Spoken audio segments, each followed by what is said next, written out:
the idea of recycling our phones when they reach the end of their life. But if you're anything like me, you probably don't think too much about what happens to them once you send them away. Here, at a secret location in the Netherlands, Apple have created Daisy, this robot behind me. And it takes the process of recycling these things to a whole new level. Let's give it a go. Daisy can completely deconstruct an entire iPhone from start to finish in under a minute. The product travels through 4 modules. The first step separates the display from the iPhone. What's happening behind me is the removal of the batteries, and to do that, it's using really cold air, minus 70 degrees Celsius, to actually stop the adhesive from working so the battery can be taken out. It's pretty cool.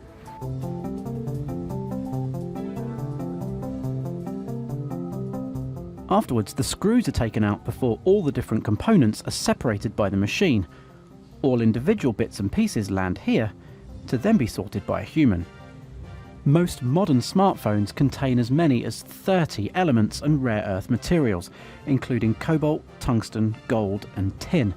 And the World Economic Forum has warned that some elements may be completely depleted in 100 years. Apple claims that new methods of recycling phones, like Daisy, could help recover more of these metals from end-of-life phones, and that its products contain more recycled materials than ever before.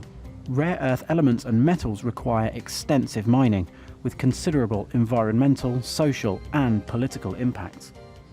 Our goal is to make all of our products using only recycled or renewable material.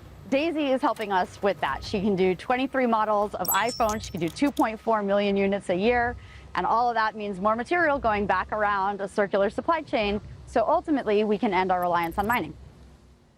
Daisy concentrates on 14 key materials which would otherwise be extracted from the earth, from the rare earth magnets to the aluminium in the housing.